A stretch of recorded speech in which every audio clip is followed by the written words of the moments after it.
राधे श्यामा। राधे श्याम बेटा। माँ जगन्नाथ स्नान यात्रा रैपिड फायर। गो है। जगन्नाथ स्नान यात्रा कब मनाई जाती है?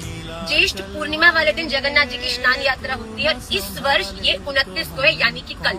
इसमें क्या होता है माँ? बहुत कुछ होता है। जगन्नाथ जी पूरे वर्ष में पहली बार श्री मंदिर से बाहर आते हैं, सार्वजनिक रूप से सबको दर्शन देते हैं। जगन्नाथ जी का 108 कलशों के माध्यम से महाअभिषेक होता है, उस जल से जो श्री मंदिर के कुएं से लाया जाता है। और एक बात बोलूं, जगन्नाथ जी विशेष दर्शन देते हैं गज रूप में।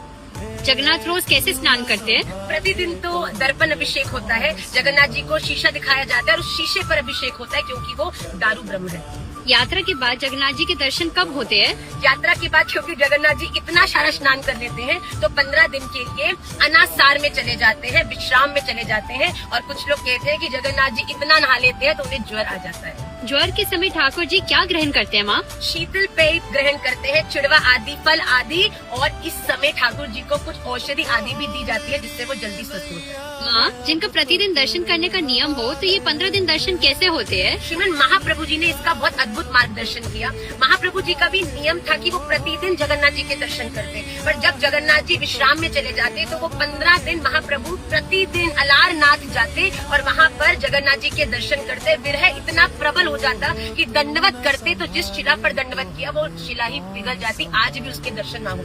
रथ यात्रा और स्नान यात्रा में क्या संबंध है? बड़ा गहरा संबंध है। ज्येष्ठ पूर्णिमा स्नान यात्रा, उसके बाद 15 दिन ठाकुर जी गए अनासार के अंदर विश्राम ने, सार्वजनिक दर्शन नहीं देते। उसके बाद आषाढ़ शुक्ल प्रतिपदा पे होता है नेत्रोत्सव, जगन्नाथ जी पहली बार दर्शन देते हैं और आषाढ़ शुक्ल द्वितीया पे होती है रथ यात्रा। थैंक यू माँ। राधे राधे।